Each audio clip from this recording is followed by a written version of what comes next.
You are sitting in your car, parked outside your apartment. You check your phone. No calls, no messages. It has been 3 days since anyone spoke to you, not even in passing. Then suddenly, a message lights up your screen. It is from someone you barely know. Maybe a coworker, maybe a stranger from a forum you once posted in. The message is kind, interested, warm. You reply, almost without thinking. Weeks pass. You begin to share pieces of your life. They listen, they respond. You laugh more. You feel lighter. You feel seen. You trust. And then, slowly, things shift. They guilt you for not replying fast enough. They question who else you talk to. They ask for things. You hesitate, but you tell yourself, maybe they are just sensitive. Maybe you are overthinking. After all, they were there when no one else was. This is how it begins, for many people. Not with danger, not with deceit, but with relief. When you are lonely, you do not search for perfect people. You search for someone, anyone, who makes the silence stop. And the longer that silence has lasted, the more likely you are to trust whoever breaks it. This is not uncommon. It is not rare. It is human. Loneliness does something powerful to the mind. It shifts your standards. It changes the way you measure trust. What once would have been a red flag now feels like a signal of affection. What once looked like manipulation now looks like closeness. You start to believe the wrong person is the right one, not because they earned your trust, but because they arrived when you were most vulnerable. And when that moment happens, your judgment bends. This bending is not stupidity. It is not weakness. It is the result of a very specific psychological state. Loneliness is not just a feeling. It is a trigger for a survival instinct that most people never realize they have. It tells the brain that connection is more important than caution, that presence is more important than character, that attention is more valuable than truth. This is how loneliness becomes dangerous, not just for your mental health, but for your ability to protect yourself from those who do not have your best interest in mind. People who exploit others know this. In the world of dark psychology, this vulnerability is well understood. There are individuals who study it, who sense it, who seek it out, and they know when someone is isolated, their defense is lower, their critical thinking softens, their hunger for closeness overrides their pattern recognition. This is why many people end up trusting those who hurt them, not because they cannot see the harm, but because their need for connection was greater than their fear of betrayal. It is a pattern that plays out everywhere. In relationships that begin with flattery, but end in control. In friendships that begin with kindness, but evolve into manipulation. In online spaces, where strangers become confidants, and then slowly, quietly, begin to dominate your emotional world. The stranger you chose to trust did not always wear a mask. Sometimes they wore exactly the face you were hoping to see. You might look back at your own life now and remember a time when someone entered during your lowest point. You might remember feeling like they rescued you. And maybe they did, for a while, but later, they took more than they gave. And when they left, they did not just leave with your time, they left with your trust in yourself. This is why we must explore this topic carefully, slowly, and truthfully. You are not broken for falling into this pattern. You are not naive. You are simply human, navigating emotions that were never meant to be handled in isolation. But now, it is time to understand how this really works, to see the mechanisms behind what we call trust, to explore how loneliness, dark psychology, and the urge to trust the wrong people are connected in ways few people are willing to talk about. Before we begin, ask yourself this: have you ever trusted someone, not because they earned it, but because they were the only one there? If yes, then you already understand more than you think. Now let us uncover the lie that has shaped this entire experience. There is a common belief that when people are lonely, they become more cautious in who they trust. Many assume that isolation leads to introspection, and that introspection results in better judgment.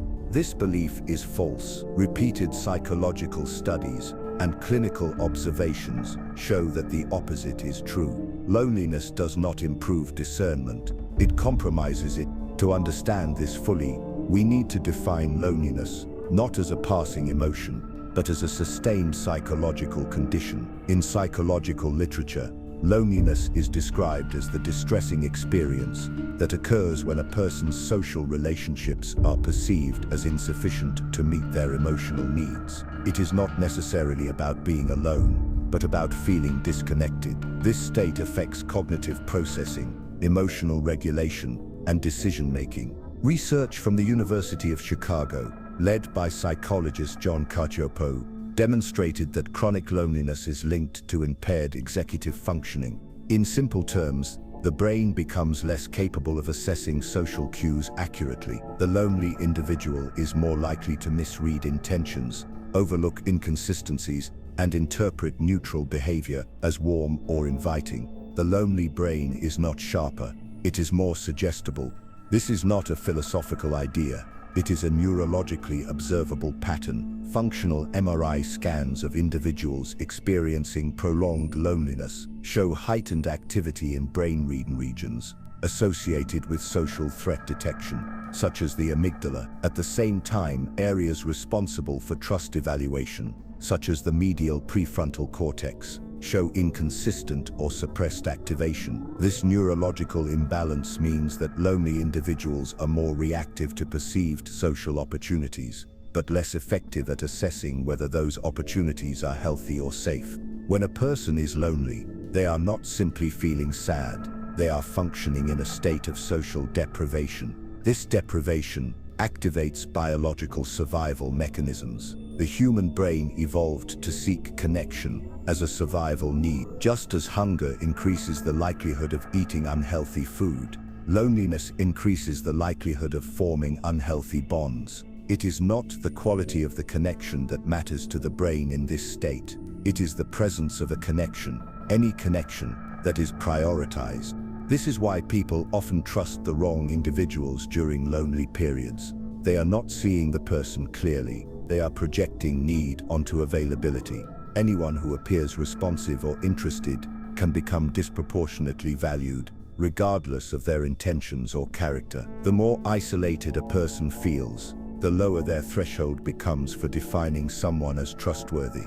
It is important to distinguish between deliberate trust and compensatory trust. Deliberate trust is based on consistent behavior, mutual respect, and time. Compensatory trust emerges when someone fills an emotional void, regardless of their reliability. Loneliness increases the frequency of compensatory trust. This is especially dangerous because it bypasses logical filters and replaces them with emotional relief. In a 2015 study published in the Journal of Social and Personal Relationships, researchers examined patterns in people who entered into romantic relationships after extended periods of social isolation. The findings showed that individuals who rated themselves as lonely were significantly more likely to tolerate behaviors they had previously defined as unacceptable, including emotional manipulation, possessiveness, and verbal hostility. When asked why they stayed, the most common response was that the person made them feel needed or noticed. This is not an isolated result. Similar patterns have been observed in financial scams targeting the elderly. Loneliness is a significant predictor of victimhood in fraud cases. Scammers often exploit this vulnerability by initiating contact in emotionally supportive ways. Victims report that what made them trust the scammer was not the content of what was said, but the consistency of attention they received. The trust was not built on facts. It was built on relief from loneliness. Now we must return to the original lie. The belief that loneliness sharpens judgment is not supported by evidence. It is instead a comforting idea. We tell ourselves to avoid facing the reality that loneliness makes us more emotionally impulsive and more cognitively vulnerable. When someone in a lonely state says, "I know what I'm doing," what they often mean is, "I know how it feels." And feelings under the pressure of deprivation do not align with objective truth. Understanding this mechanism is essential. If people do not recognize that their state of loneliness affects how they evaluate trust, they will continue to fall into destructive patterns. they will continue to interpret attention as care, availability as loyalty, and validation as love.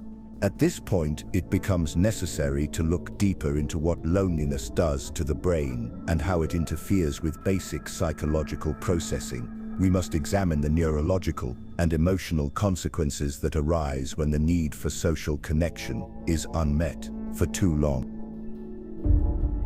Loneliness is not a weak emotion. It is a biologically encoded distress signal. Human beings are social organisms by design, and the need for connection is not optional. It is a regulated function of survival, operating at the same level as hunger and pain. When that connection is absent, the brain begins to respond as if a fundamental threat has emerged. Neuroscience confirms that prolonged loneliness activates the same regions of the brain as physical pain. In studies using functional magnetic resonance imaging, researchers found that socially excluded individuals exhibited increased activity in the dorsal anterior cingulate cortex. This is the same region responsible for processing physical discomfort.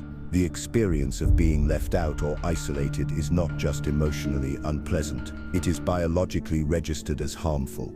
This biological interpretation leads to changes in cognitive performance. The brain, under social threat, redirects attention. Its primary focus becomes hypervigilance to social cues, whether real or imagined. Lonely individuals begin to interpret neutral expressions as negative. They overestimate hostility and underestimate sincerity. This distortion is not a flaw in character. It is the brain attempting to protect the person from further rejection. The difficulty is that this protective pattern often produces the opposite effect. As the brain enters a defensive state, the individual becomes more likely to behave with suspicion, withdrawal, or forced intimacy. These responses do not invite healthy connection. They either push others away or accelerate unbalanced emotional dependency. John Cacioppo, a leading researcher in social neuroscience at the University of Chicago, demonstrated that chronic loneliness results in what he described as implicit hypervigilance for social threats. The lonely person is not just seeking connection, they are also scanning for rejection. This scanning process consumes cognitive energy and alters memory formation, making individuals more likely to remember negative social encounters over positive ones. Trust becomes harder to form, yet paradoxically the urge to find someone to trust becomes stronger. This internal conflict sets the stage for high-risk decisions. The lonely person does not want to trust everyone. They want to trust someone. The pressure to find that one connection builds over time, and when it reaches a certain threshold, critical thinking is no longer driving the decision. Emotional urgency is. This emotional urgency is what makes the brain vulnerable to deceptive influence. Studies in interpersonal neurobiology have shown that the human brain uses mirror neurons to process empathy and social alignment. When a person feels emotionally deprived, these neurons respond more strongly to anyone displaying warmth or familiarity. The brain does not investigate thoroughly. It responds to cues of connection, even if they are superficial or manipulative. When someone lonely receives sustained attention, the brain produces increased levels of oxytocin, a hormone associated with bonding and trust. Oxytocin has often been called the love hormone, but its function is not moral. It does not distinguish between healthy or unhealthy sources of connection. It simply enhances the sensation of closeness. This is why many people report feeling deeply attached to individuals who later harmed them. Their emotional bond was chemically reinforced before their judgment had time to engage. Many victims of emotional abuse describe the early stages of the relationship as overwhelmingly comforting. They often say the person made them feel understood, accepted, and important. These impressions were not illusions at the time. They were chemically real, supported by the brain's attempt to satisfy an unmet social need.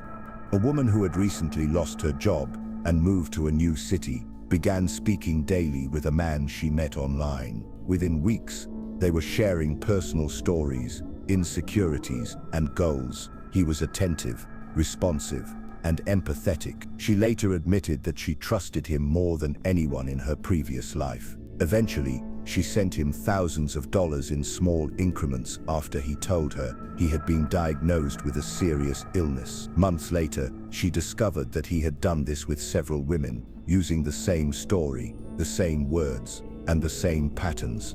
Her explanation for why she believed him was consistent with others. He was there when no one else was. The neurobiological mechanisms that supported her trust were functioning correctly under abnormal conditions. Her brain identified a potential connection and responded by increasing feelings of safety and openness. The problem was not in her emotions, it was in the context, and that is what loneliness alters. Loneliness affects the architecture of perception. It rewires priorities. The goal shifts from protecting oneself to escaping isolation. The longer this condition lasts, the more receptive the person becomes to any stimulus that promises connection. It does not matter if that stimulus is real, false, safe, or dangerous. The brain cannot afford to be selective. It is trying to end a threat. Understanding this is not just important for those who have been manipulated. It is critical for anyone seeking to understand human behavior. People do not trust the wrong individuals because they are unaware. They do so because their brain is responding to survival instincts that override caution. Loneliness is not neutral, it is active, and once it takes hold, it will guide perception, memory, chemistry, and behavior toward a single objective. Find someone, trust someone, stay connected. The accuracy of that trust is not its priority. Trust is not always a rational choice. Under certain emotional conditions, trust becomes a psychological necessity. Loneliness is one of those conditions. When someone experiences persistent loneliness, their brain begins to seek resolution through connection, even when that connection lacks safety or reliability. The urgency to connect overrides the process of evaluation. In the clinical setting, this is observed in patients who repeatedly form attachments to people who show clear signs of instability, control, or emotional harm. Despite these warning signs, the bond continues. The common explanation is emotional need, but more precisely, the pattern results from the interplay between neurochemistry and attachment memory. Attachment theory, first introduced by John Bowlby and expanded by Mary Ainsworth, explains how early relational experiences shape the way individuals form bonds later in life.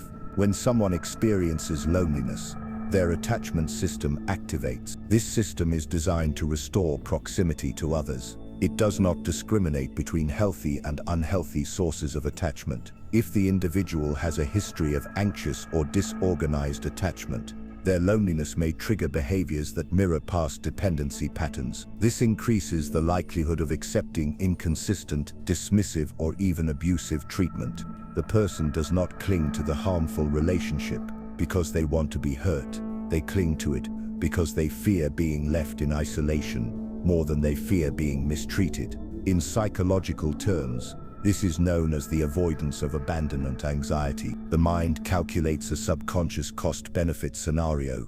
It decides that enduring mistreatment is less painful than returning to emotional emptiness. In real situations, this can be seen in how people justify betrayal or emotional inconsistency. A man receives frequent criticism from his partner. He is belittled in private and ignored in public. Yet, when she occasionally expresses affection, he interprets it as proof of love. He explains the criticism as stress or miscommunication. The pattern is familiar to him. He grew up in a home where love was conditional and praise was rare. His loneliness primes him to accept moments of attention as enough. The intermittent reward keeps him bonded.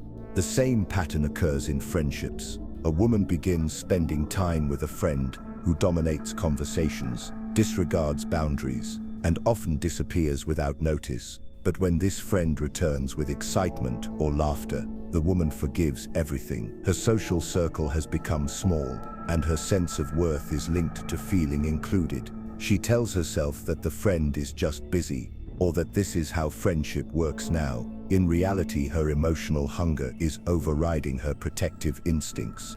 Psychologist Donald Dutton studied the concept of trauma bonding, which occurs when cycles of abuse are mixed with intermittent reward. Over time, the victim develops a strong emotional tie to the abuser, not because of the pain but because of the unpredictable nature of the affection. This unpredictability activates the brain's dopamine system, reinforcing the attachment.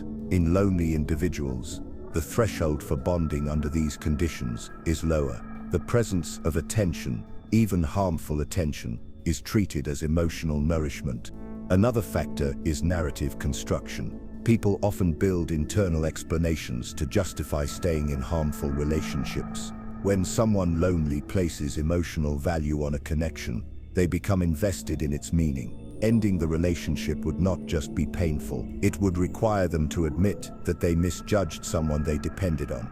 This cognitive dissonance can lead them to double down on trust, convincing themselves that their perception is correct, even in the face of contradiction. This explains why some individuals defend those who hurt them. They are not always in denial. They are maintaining a belief structure that protects them from confronting their emotional vulnerability. To acknowledge the harm would be to acknowledge their own neediness, and many find that recognition unbearable.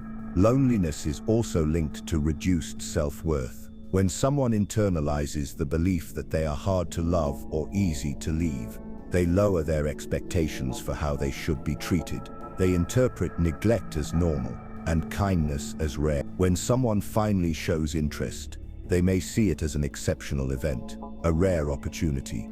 This belief system encourages overcommitment to relationships that should have been temporary or avoided entirely. The desperation to be accepted can also produce submission. People begin to adjust their identity to fit the preferences of others. They speak less honestly, they suppress disagreement, they tolerate more than they should. This behavioral shift is not caused by weakness. It is a form of self-preservation. The individual is trying to ensure that the connection, however flawed, does not break. Understanding this process is essential when analyzing the psychology behind trusting the wrong people. It is not simply a matter of poor judgment. It is a response to prolonged deprivation, to unmet emotional needs, to a body and mind shaped by the need for connection at any cost. People cling to the wrong individuals, not because they are unaware of the danger, but because the alternative, which is returning to emotional solitude, feels intolerable.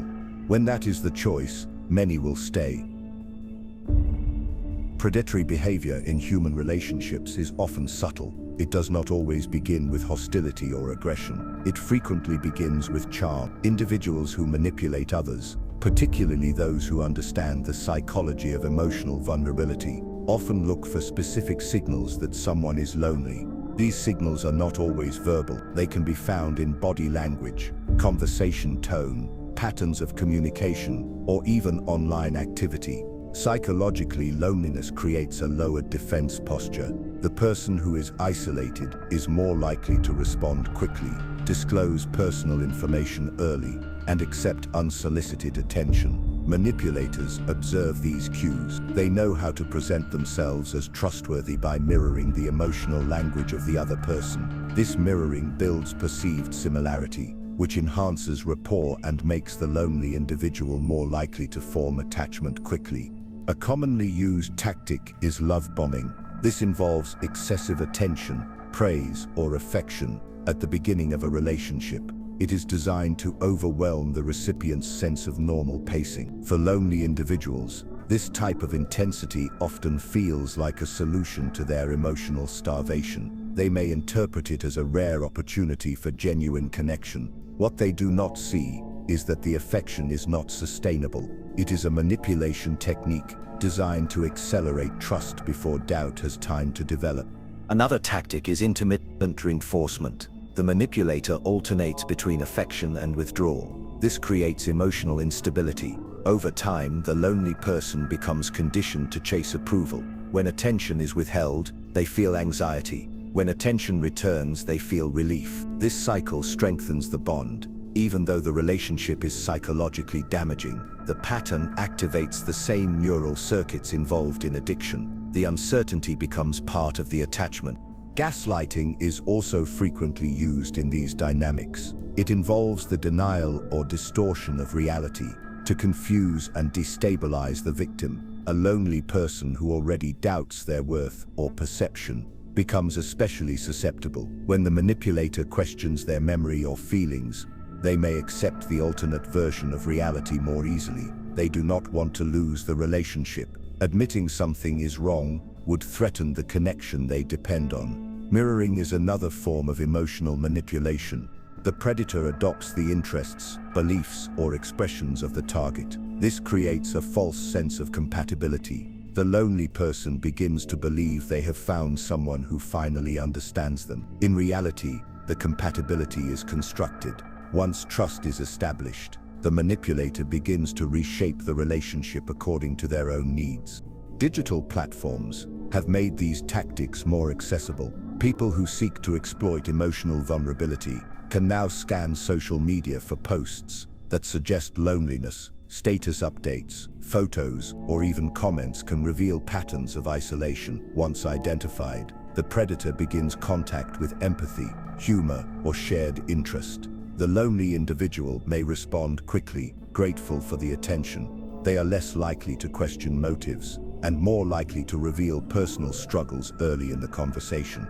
In one publicized case, a man joined multiple grief support groups online. Posing as a widower, he initiated conversations with women who had recently lost a spouse. His messages were supportive, gentle, and personal. Over time, he shifted the conversations to romantic interest. He began asking for help with financial problems, appealing to shared loss and emotional understanding. Several women transferred large sums of money before realizing the truth. When asked why they believed him, their answers were similar. He understood their pain, and they felt close to him. This form of predation is calculated. It relies on psychological principles of empathy, reciprocity, and vulnerability. The manipulator does not need to use threats. They use need. They use presence. They give just enough comfort to gain trust, then begin to extract what they want.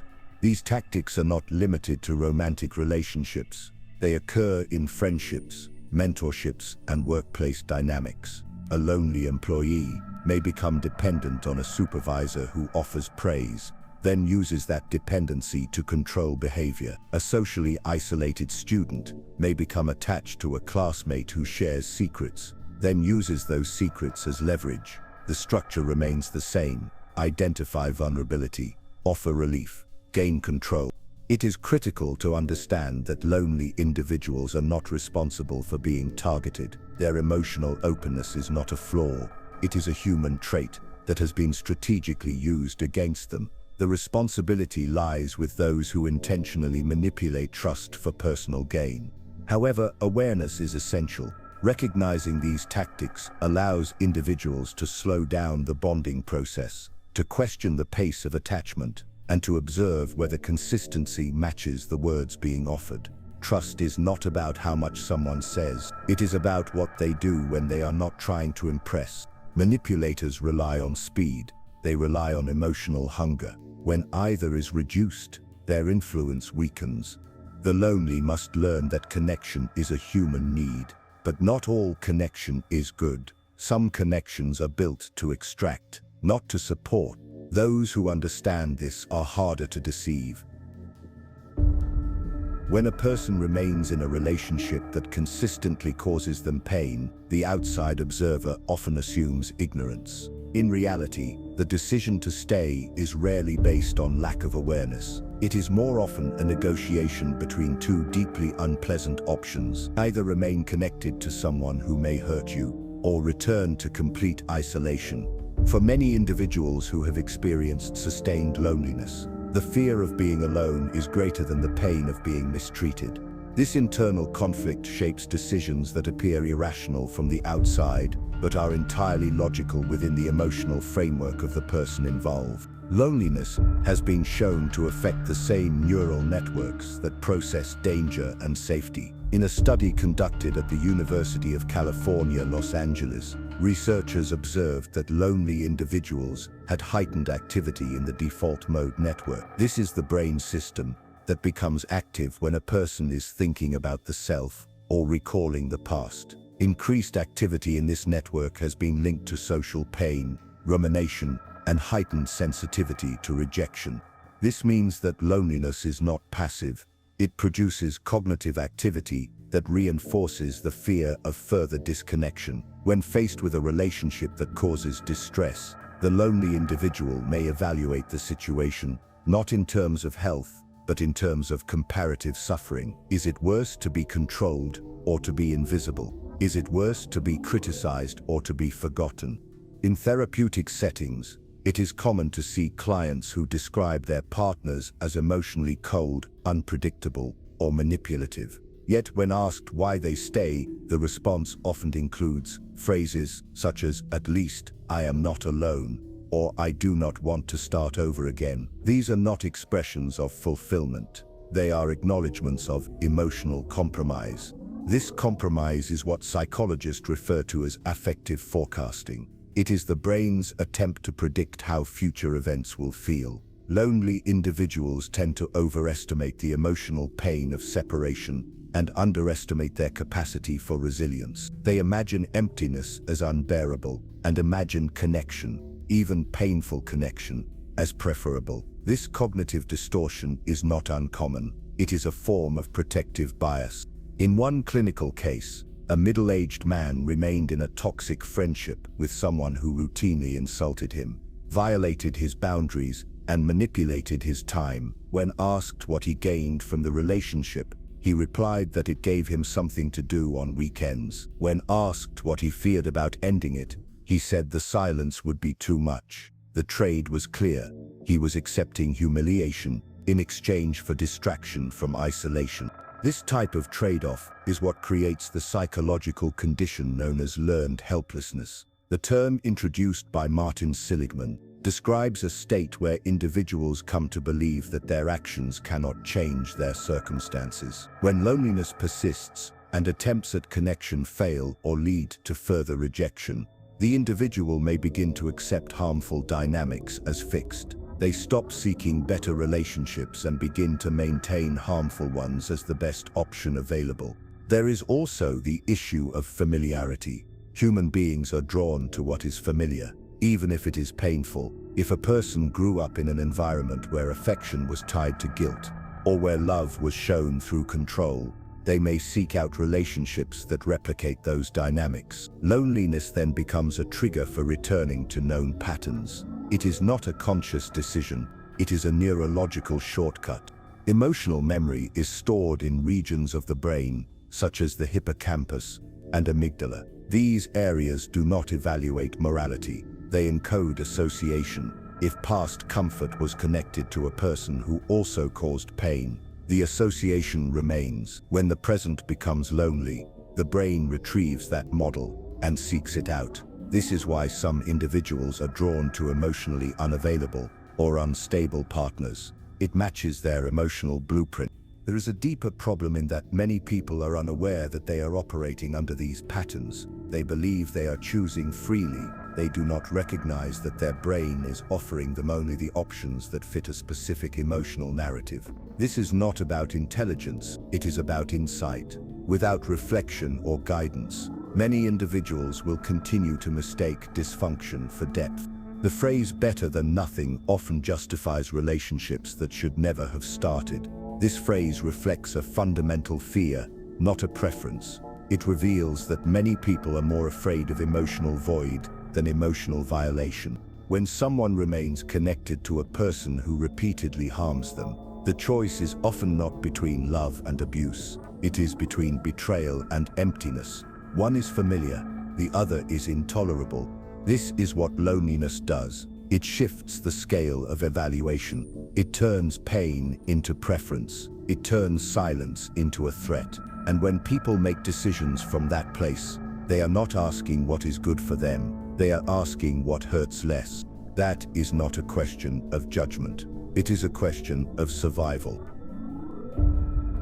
Trust is often assumed to be the result of careful observation. In reality, trust is shaped more frequently by emotional need and cognitive shortcuts than by rational evaluation. When people are lonely, the mechanisms they use to determine safety become compromised. What feels familiar, what responds quickly, or what gives validation is often perceived as trustworthy, regardless of actual reliability or character.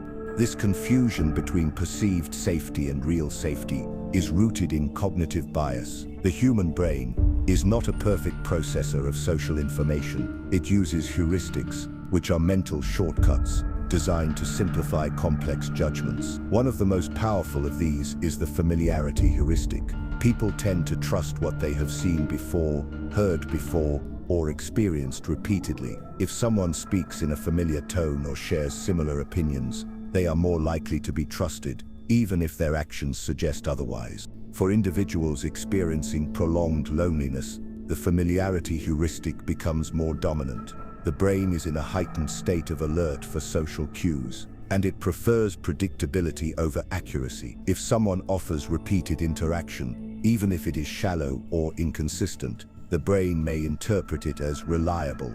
The emotional relief that follows reinforces the belief that this person is safe, even when there is no supporting evidence.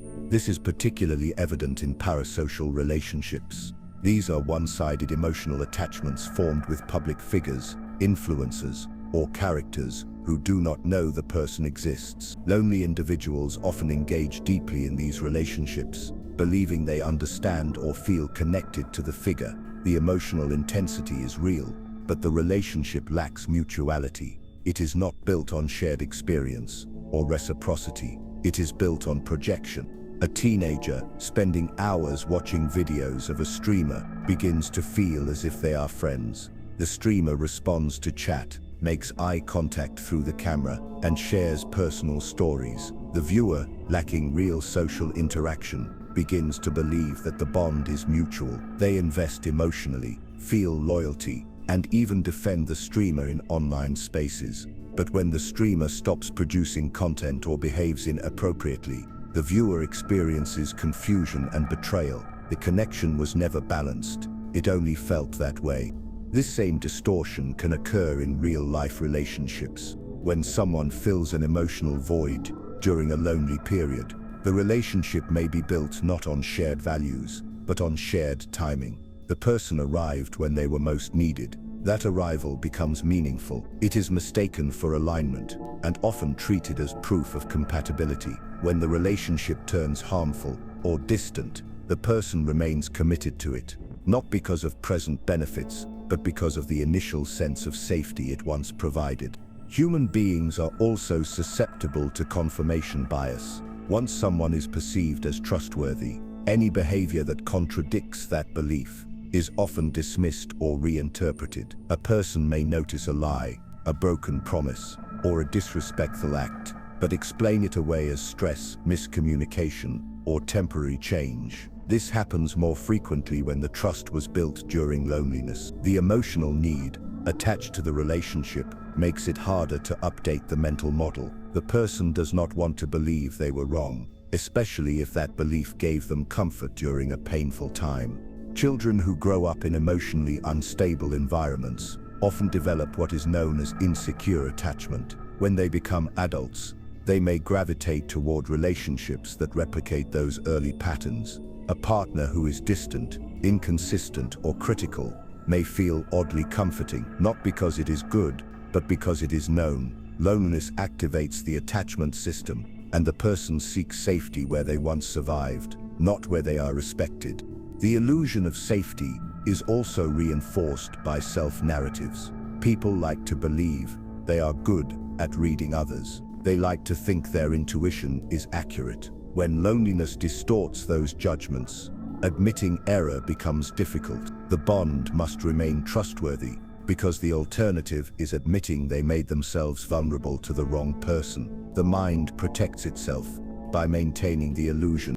Another reinforcement is selective memory.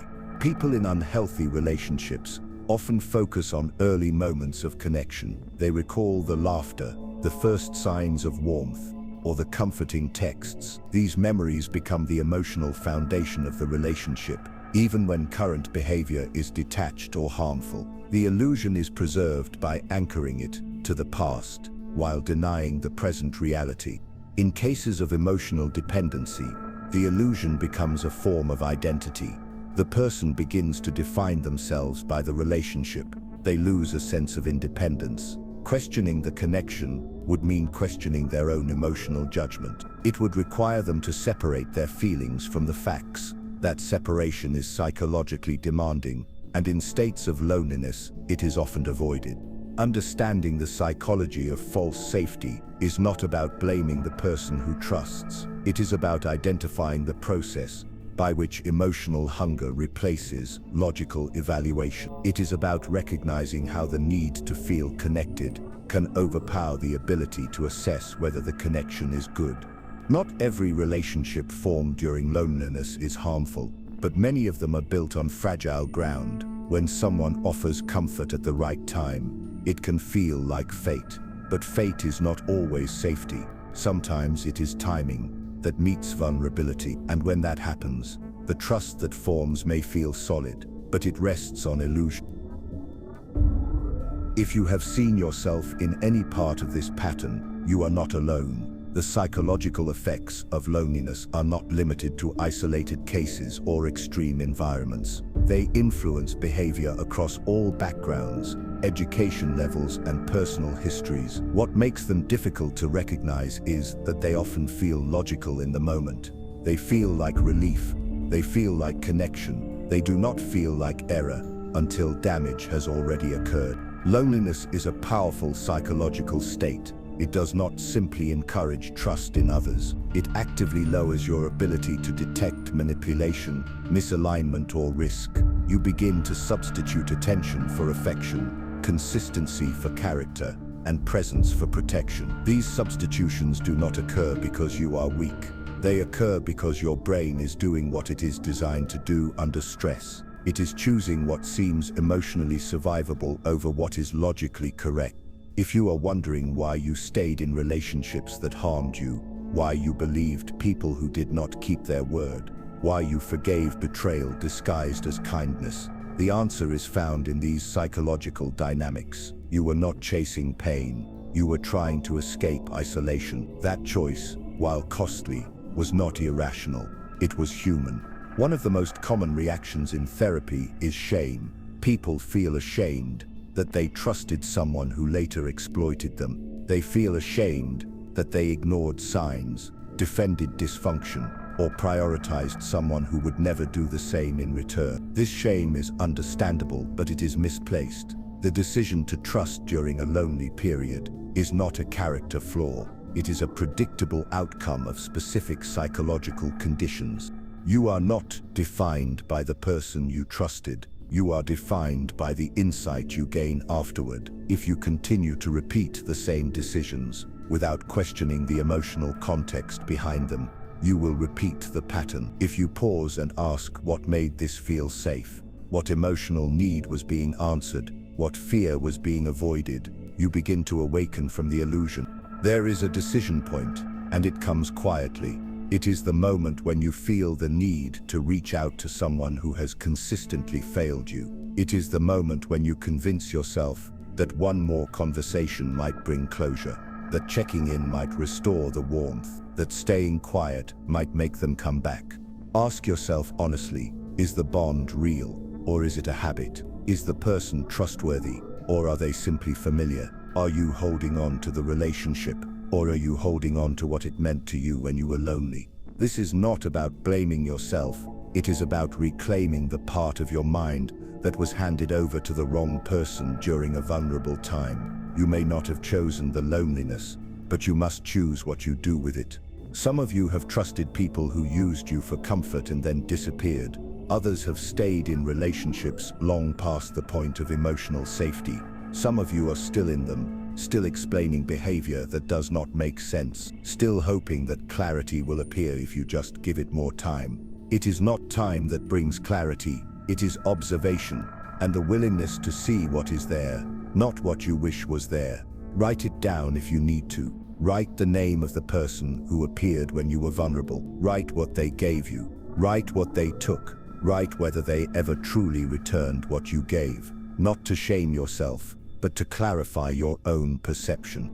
You cannot change the brain's instinct to seek connection. That instinct is essential, What you can change is your response to the urge. You can train yourself to ask more questions, to wait for consistency, to protect your emotional energy with the same commitment you use to protect your time or money.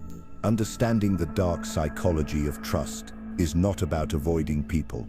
It is about seeing people as they are, not as they appear when you are lonely. It is about giving your judgment the space to operate without the pressure of emotional desperation. You may feel tired of being cautious. You may want to believe quickly, connect quickly, trust quickly. That desire is not wrong. It is just incomplete. Trust is earned over time. If it is demanded at the beginning, or if it feels urgent, that is your signal to pause. People often say that hindsight is clear. That is not always true. What makes hindsight valuable is reflection, not time. If you have seen these patterns in yourself, in someone close to you, or in the relationships you are in now, this is the time to ask the question that most people avoid.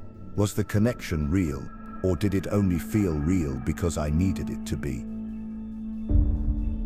Every person reaches a point where they must decide what their trust is worth, not what it feels like in moments of loneliness, not what it means when attention finally arrives, but what it costs to give it to the wrong people. That decision cannot be made by anyone else. It cannot be taught in a single sentence or resolved in a final conversation. It must be owned.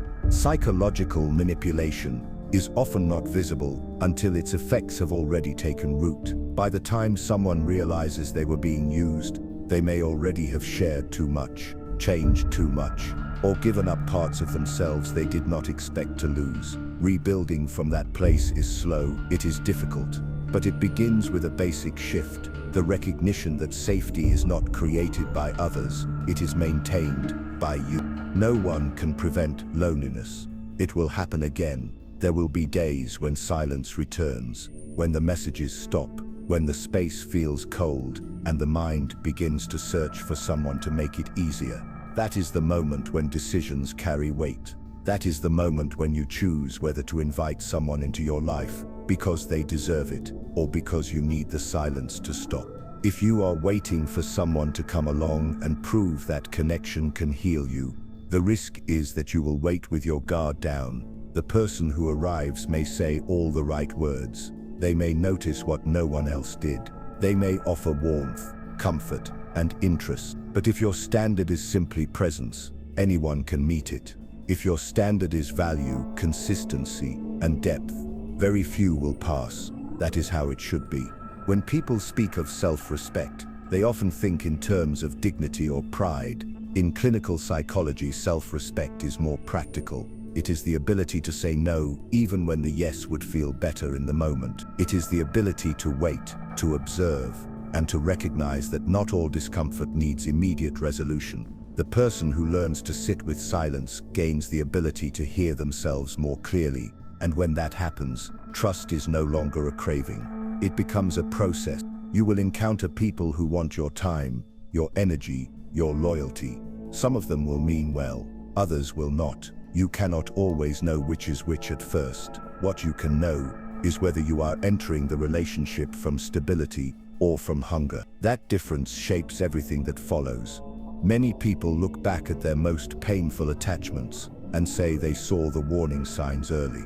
What they usually mean is that their intuition noticed something, but their loneliness refused to listen. That silence inside of you will not kill you, but trusting the wrong person might take something from you that is hard to get back. You do not need to shut the world out. You need to be more deliberate about who you let in. Trust does not require walls. It requires filters. When those filters are informed by loneliness, the result is always distortion. When they are informed by standards, experience, and time, the result is protection. There is nothing wrong with wanting to be seen, but not everyone who looks at you is seeing you. Not everyone who speaks to you is safe. You do not need to fear people. You need to understand yourself in their presence. If your instinct is to trust quickly, pause. If your instinct is to explain someone's harm, pause again. The one person you must trust is yourself. And if that trust has been broken, it can be rebuilt. Slowly, clearly, patiently. without rushing to prove anything to anyone. If you made it this far, share this with someone who may need to hear it. Someone who keeps giving people second chances. Someone who mistakes attention for love. Someone who has not yet been told that their loneliness is not shameful, but it is dangerous if left unchecked. Subscribe if you want to keep learning the truths that most people avoid. There is more to uncover.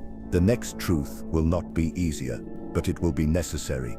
You do not need to become afraid of people. You need to become more precise about who earns your trust. When that trust is given without clarity, it is not protection. It is exposure to danger. The real danger is not only in the people you let in, it is in forgetting what you compromised to let them stay.